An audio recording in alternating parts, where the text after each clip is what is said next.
this is Gilbert Gottfried, and this is Gilbert and Frank's Amazing Colossal Obsessions. I'm here with my co-host, Frank Santopadre.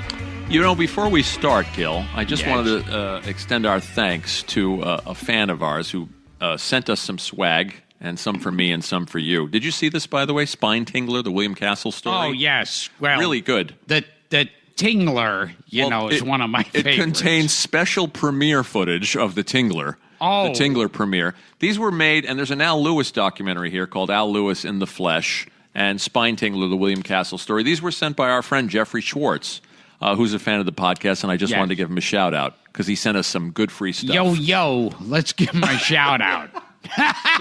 So thank you, Jeffrey. Yes, in the house. In the easy. Yeah, in the easy. I love it when you work street. It's great. Like I'm sitting here with Grandmaster Flash. Okay, I'm going first here this week. Now, I had the best of intentions this week. I recorded something off Turner Classic Movies, and I thought, this is a Gilbert Gottfried type of movie. Yes. We can talk about this one. In fact, it's come up on the show. Even one of our podcast guests was even in it. Yeah. And that's Paul Williams. Oh. And I'll give you the cast. Three different Batman villain actors were in this movie. Roddy McDowall, Uncle Milty, and Liberace. Oh, was this the funeral? Yes, the loved one. The loved one. The loved and one. Rod Steiger. And Rod Steiger, right. And I remember Rod Steiger, he plays, I think his name is Joy Boy. Yes, and his mother is Mrs. Joy Boy. Yes, yeah. and he goes, and she would always sing to me, Mama's little Joy Boy likes pasta, like, I forget, ginger? Lobster or something. Oh, yeah. Yeah, she pulls live lobsters apart with her teeth. Yeah. I mean, it's over the top. I had seen it as a kid, and I had fond memories of it. And I said, the loved one. I have to record this. Jonathan Winters plays two parts. Like I said, Uncle Milty's in it, written by Terry Southern, who wrote Dr. Strangelove. How can you go wrong? One of those you want to like. And it just doesn't work. Oh, wow. Now, maybe our listeners will disagree with me. I mean, the pacing is off. The direction is off. Robert Morris is the star, and he's playing a Brit. So right away. Oh, yeah. And it almost sounds like his voice is dubbed. It's very strange. I thought, how could this movie Dana Andrews turns up, and James Coburn, and everybody's in it. Roddy McDowall's funny as a corrupt movie executive, and it just kind of lies there. The pacing is off. It tries too hard. It's falling all over itself to be dark and to be irreverent. I remember they used to show it on TV a lot. Yeah. But boy, that was the last time I saw it. Was so many years ago. It's the same thing that happened to me with Lord Love a Duck. I mean, and I know that some of our listeners are going to disagree. Another Roddy McDowall thing. But just, these are movies I remembered seeing when I was 16, 17. Oh, and it was so irreverent, and the loved one, and that cast, and Steiger. I'll watch Steiger in anything. And I sat there, and my wife walked in for 5 minutes, and she looked at it, and she said, "This is terrible." She was right. It just, with all that talent, it just wasn't holding together. So, once again, I had to do a quick bit of misdirection. Now, here's a black comedy that does work. And I know you're going to know this one, too. This is The Jeffersons. Yes. Because it's a black comedy. Watermelon Man with Godfrey Cambridge. No, the movie is... I refuse to be sucked into your sick world. The movie is Vincent, you'll guess this, Vincent Price, Joseph Cotton. It's made in the 70s. It's about a doctor who exacts revenge on a group of doctors that he thinks killed his wife. This wasn't Dr. Phibes. The Abominable Dr. Phibes. Yeah, the Abominable Dr. Phibes. Yeah. I'll tell you, this is one that I saw as a kid and that really does hold up. I mean, it's one of the strangest movies ever made.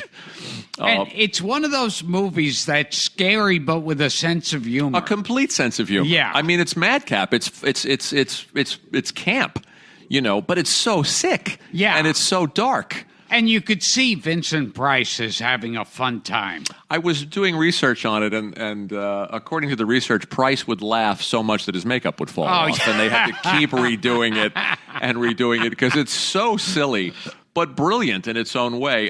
If you haven't seen it, it's a black comedy. It's a British comedy. Or a British horror film from 71, I think. And Price is... how do I explain this? He's disfigured.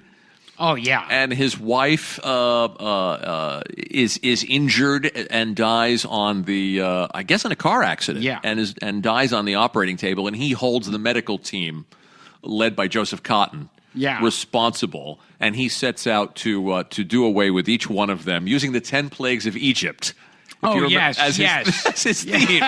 So one of them is killed by bats, and then Terry Thomas. Oh, yes, is one of the doctors, and he shows up with his crazy assistant, his Volnavia, and they drain Terry Thomas's blood. I don't want to give the whole plot away. It is so off the wall. Scotland Yard is, of course, on his trail. Yeah. And it's hilarious in spots. I mean, the deaths are so elaborate and so clever.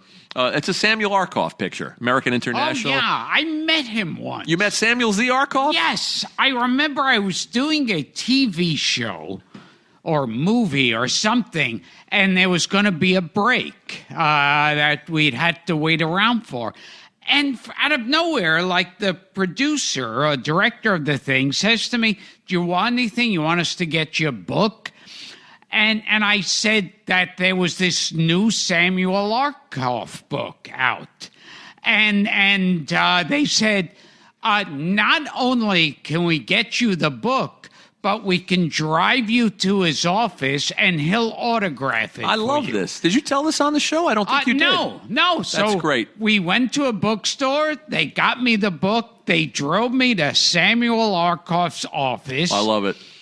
And was he chomping on a big stogie? Yep. Oh, he didn't disappoint. And, of course, I asked him about Lon Chaney Jr. working with him. Was it The Indestructible Man? What did he work on with Lon Chaney Jr.? Oh, I forget which one it was, but he had worked with him. And I forget my director's name, like we'll say Dan. And so I say, "Oh, can you please autograph the book?" And Samuel Arkoff writes in the book, "I don't know who you are, but Dan says you're okay, and that's fine with me." I love that. You still have that? You have it sitting around somewhere in the house? Yes. That's great. I still have it. That's great. I'll have to dig out my Hanna-Barbera autograph. Oh, my God, show that's when I worked. Sam Arkoff was one of those, just like William Castle. Yeah. King of the Z's. It was garbage. He knew it, and he was damn happy. Oh, so there was a movie, Q, that Sam Arkoff put out, and it had Michael Moriarty in it. And people actually liked Michael Moriarty's performance, even though the movie was ridiculous. I remember it. Yeah, it was the flying monster. It's like Ghidra or something. It looked like it was so obviously like a puppet on strings. And it lived on it had a nest on the Chrysler Building. Yes, it was completely ridiculous. So Roger Ebert said after he saw the movie, he said he liked Michael Moriarty in it. And he said, it's a great method performance in a total piece of dreck. And Samuel Arkoff proudly goes, "The dreck was my idea." That's wonderful. That's wonderful. Look up Samuel Z. Arkoff if you guys don't know his stuff. Somebody should make a documentary about him. Now that there's a Castle documentary.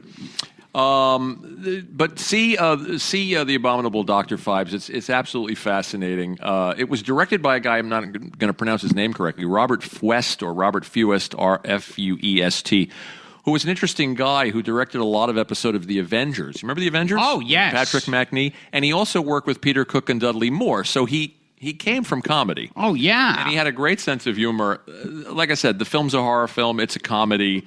It works on a lot of different levels. It's very, very strange. And production design is great. Do you remember he's got this band? Oh, yes, Of mechanical musicians called the... what are they called? Dr. Wizard's Clockwork, Dr. Phibes' Clockwork Wizards. A very, very strange film. And there was a sequel, Dr. Phibes Rises Again. Yes. And around the 72. same time, they came out with Theater of Blood. A couple of years later, Yeah. 73, Theater of Blood, where he played a disgruntled actor Yeah. getting revenge on critics Yes. who had hurt his career. But I was, again, did deep research on this one. There was supposed to be a sequel called Phibes Resurrectus that starred Forrest Ackerman. Oh, Can you wrap your mind around that? Wow. Like as a poor man's Vincent Price. So the sequel's not as good, Dr. Phibes Rises Again, but it's fun. So I knew you'd know this one. Now, Vincent Price, according to his daughter's book, who we have to have her on the show. Oh, okay. Vincent Price's daughter said that Vincent Price, I guess he grew up in like New England or something, and he was very anti-Semitic at growing up and like living there. And then when he went out to Hollywood, Right. like all the people he dealt with were Jews, and it totally changed his way of thinking. And he was good friends with Peter Lorre. I never knew that. I never knew that he was an anti-Semite early in life. And they said he became like very liberal-minded. Interesting. Bringing it back to the Jews. Yeah. That's my jazz band, bringing it back to the Jews.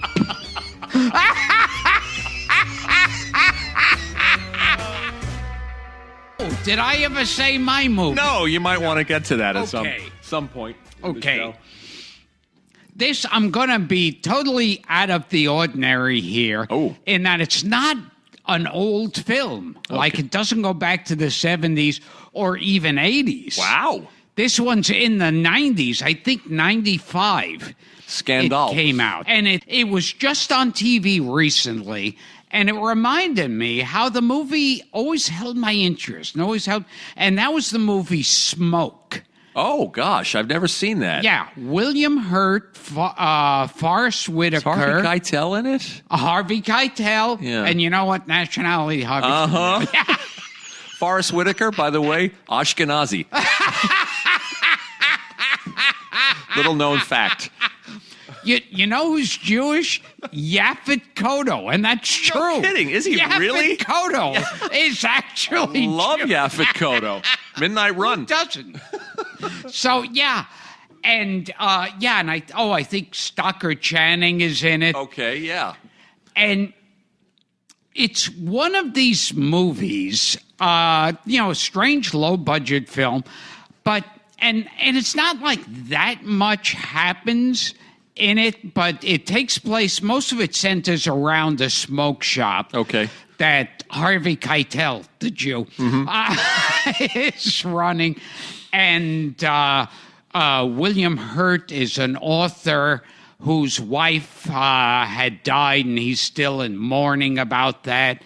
And Forrest Whitaker is like, he owns like a car garage like in the middle of nowhere. And all of a sudden this black kid shows up and is like, he's living with William Hurt, but stalking out Forrest Whitaker.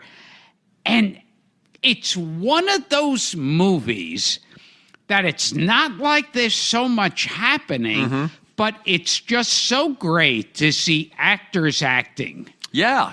Well, and great actors, too. Yeah. I mean, all those people can do no wrong. And all of them, Hurt. yeah, all of them have like at least one good monologue, and you realize just the joy of watching, fine actors act. Yeah, I like the Altman movies for those reasons. Yeah. I mean, I like Shortcuts, is a movie like that with just a lot of performances. Yeah. Great performances. Or Nashville. And it's like, it's those kind of movies where like I feel like acting students should watch them. Smoke. I've Yeah. never seen it. Yeah. Wait, is Wayne Wang the director? Yes, I think so. Okay. I think it has more than one director. Okay, so it was almost like a not an ensemble film. What do they call that? I'll think of the word. I mean, think of the word I'm thinking of. So I've never seen it. It's good. Yeah. Smoke. Yeah. I liked it. It always just held on to me. Okay. I think. That's quite a segue from Smoke. From what was it? Quetzalcoatl. Quetzalcoatl. Quetzalcoatl? Now, was this in the same segment? Yes. Boy, oh boy. Yeah. Doesn't it seem like we just did a 40-minute episode of this? I feel like we've done a miniseries. So the movies this week are Smoke and, I forgot mine, The Abominable Dr. Yes. Phibes. Oh, that's how we mentioned Q. Yes, but I can't recommend The Loved One. Yeah. So this has been Gilbert and Frank's Amazing Colossal Obsessions. Here we go, boys.